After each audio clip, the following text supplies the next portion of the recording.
Le SARS-CoV-2 est un coronavirus très pathogène qui a été identifié en premier à la fin de l'année 2019 dans la ville chinoise de Wuhan. Il mesure quelques dizaines de nanomètres. Pour vous rendre compte, un nanomètre, c'est un milliardième de mètre. Ce virus, ce SARS-CoV-2, regardez bien, on vous l'a modélisé en 3D.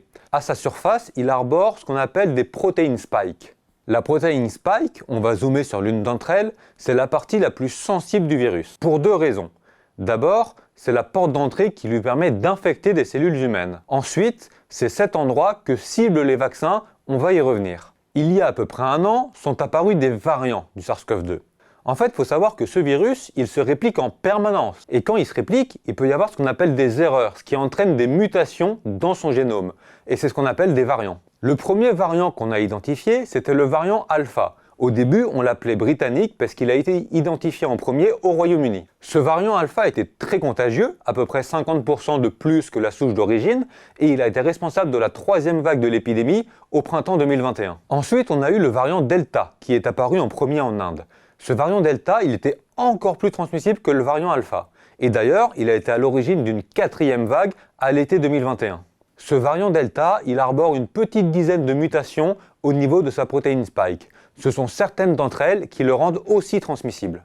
Fin novembre a été identifié un autre variant, identifié cette fois en Afrique du Sud. Très vite, on l'a appelé Omicron, selon l'alphabet grec. Omicron, il a un profil encore plus perturbant que Delta. Pourquoi ? Parce qu'il présente pas moins de 32 mutations sur sa protéine spike. On vous a coloré les mutations de ce variant Omicron. Regardez, il y en a environ 3 fois plus que pour le variant Delta. Certaines de ces mutations pourraient le rendre encore plus transmissible que Delta. D'autres, comme la K417N, pourraient entraîner ce qu'on appelle un échappement immunitaire. Qu'est-ce que ça veut dire ? Eh bien, cela signifie que l'immunité qu'on a acquise, soit parce qu'on a été infecté par le passé, soit parce qu'on a été vacciné, est moins importante. Autrement dit, Omicron pourrait rendre les vaccins moins efficaces. Les vaccins, ils ne sont pas tous basés sur la même technologie, mais grosso modo, ils ont le même principe. Ils vont entraîner l'organisme à fabriquer des anticorps afin de réagir si jamais le véritable virus infecte l'organisme.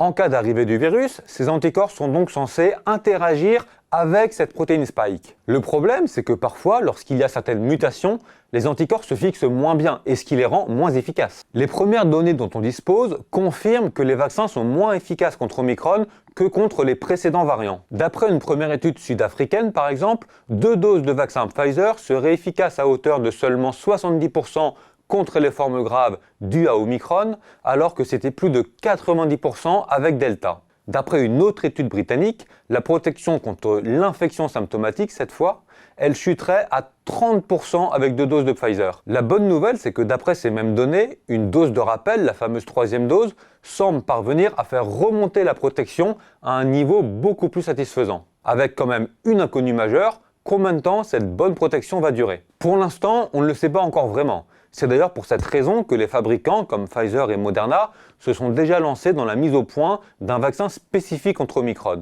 Mais que ce soit l'Agence européenne des médicaments ou les autorités américaines, elles disent que pour l'instant, on ne sait pas si un vaccin dédié contre Omicron sera nécessaire à moyen terme.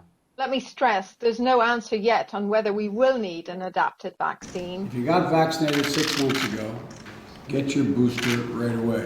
Face à la propagation très rapide de ce variant Omicron en France et dans beaucoup d'autres pays, la priorité des gouvernements et des différents experts est d'accélérer la campagne de vaccination de rappel. En France, on a eu des journées mi-décembre avec plus de 800 000 doses de rappel administrées en 24 heures. Mais malgré tout, les scientifiques s'accordent à dire que la vaccination ne suffira pas, surtout face au variant Omicron. La bonne nouvelle peut-être avec ce variant, c'est qu'il semblerait que le risque d'avoir une forme grave en cas d'infection soit un peu moins élevé qu'avec les variants précédents.